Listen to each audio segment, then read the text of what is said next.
Hello friends, and welcome to yet another video. Today I want to deal with a particular issue that some people teach, that you are not supposed to speak in tongues unless there is an interpreter.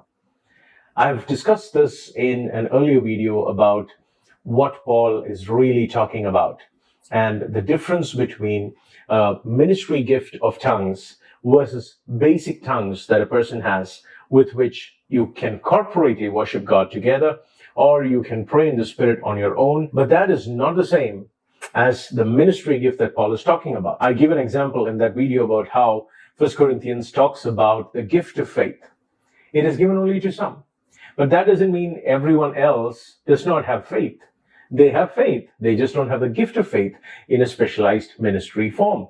The same way, the gift of tongues must be accompanied by interpretation when ministering to people, when the audience is people. There's obviously this question that people ask, and sometimes even teach very strongly, that if there is no interpreter, you're not supposed to be speaking in tongues in the church, whether it's in worship or singing or whatever.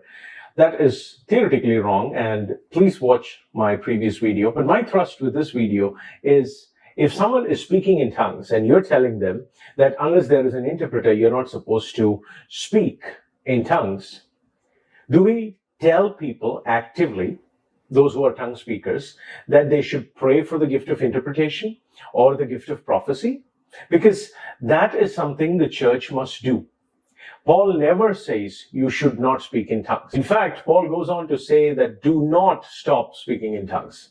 And he's telling, for the benefit of everyone, especially if you are, preaching, if you're on the stage, if you're ministering to people, then you need interpretation or prophecy. And he tells us to pray that you may interpret, pray that you may prophesy.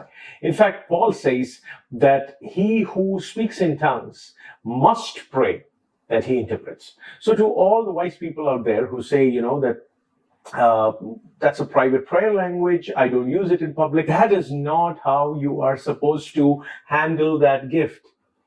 That is a gift not designed to be a private prayer language. It is designed to also go public, provided you have an interpreter who can interpret you as you speak in tongues, or you should have the gift of interpretation as well.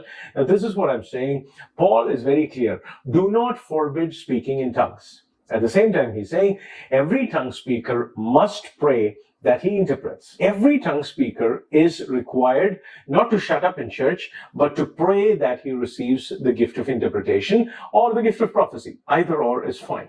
However, a lot of people don't teach the church to pray for the gift of prophecy or pray for the gift of interpretation of tongues.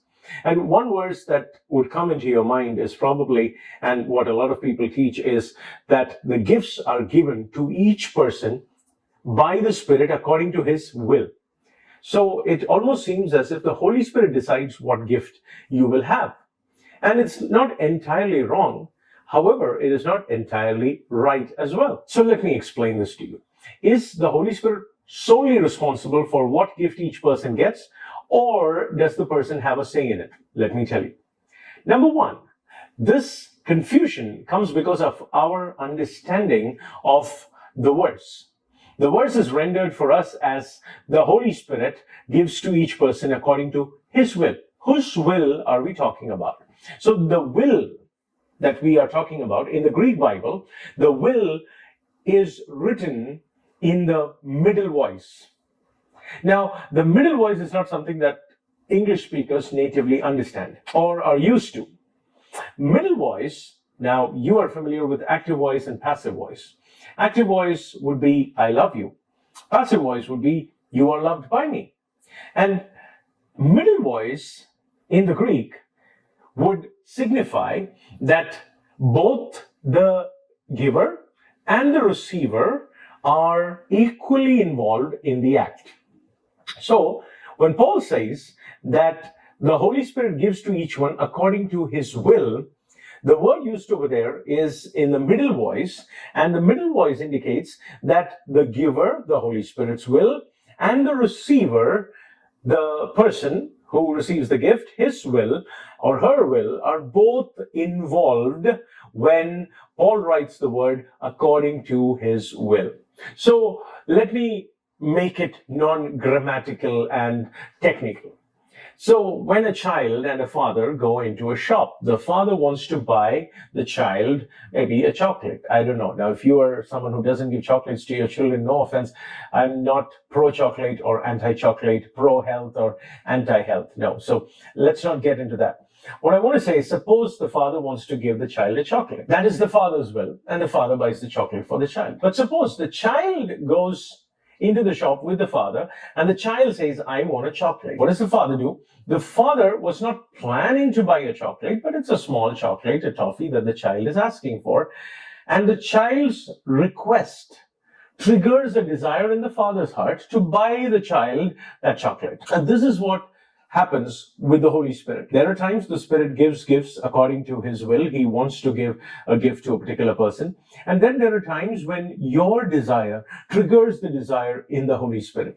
That's why the middle voice makes so much sense, because otherwise, if Paul, writing in one chapter, says the Holy Spirit solely decides according to His will each person what gift he should have. And in the next chapter, he goes on to say, he who speaks in tongues must also pray that he interprets, or he should pray for the gift of prophecy. I mean, wait, is that not wrong? Because if the Holy Spirit decides which gift you should get, and obviously in his wisdom, he must have decided you shouldn't be prophesying, you shouldn't be interpreting your tongue, then why would you ask him to pray for that?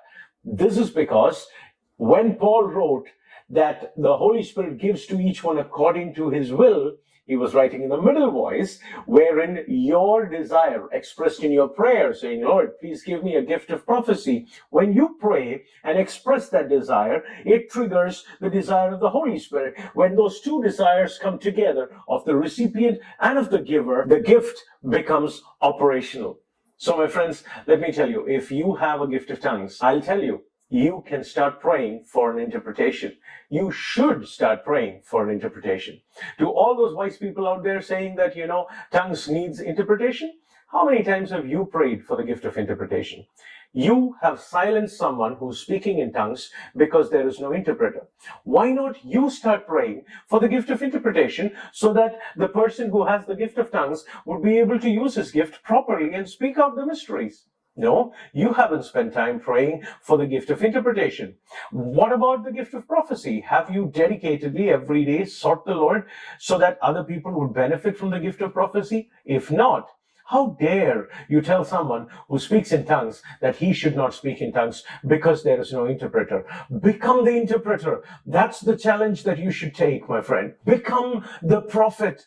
Become a person who operates in those gifts. Because the whole idea with Paul is that what is being said in tongues are mysteries, and for people to benefit from it, you either need to prophesy in their language or interpret into their language. And you go on to see in the gift of prophecy as well, pray that you may prophesy. And to those who are controlling them also, I say, church, if you want to really understand and take the essence of what Paul was saying with don't speak in tongues unless there is an interpreter, then we must definitely start seeking the gift of interpretation or the gift of prophecy. Thank